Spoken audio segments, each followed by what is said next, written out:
Hello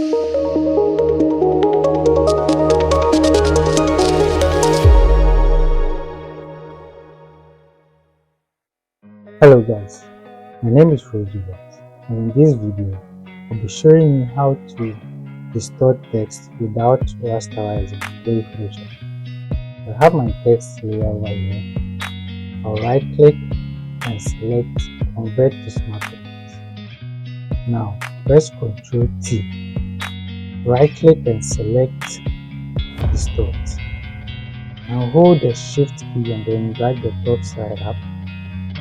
Do the same thing for the down part. Let's say you've distorted the text and now you want to change the actual text over here.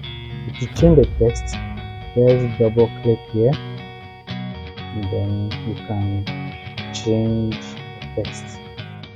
So select this and press Ctrl S to save.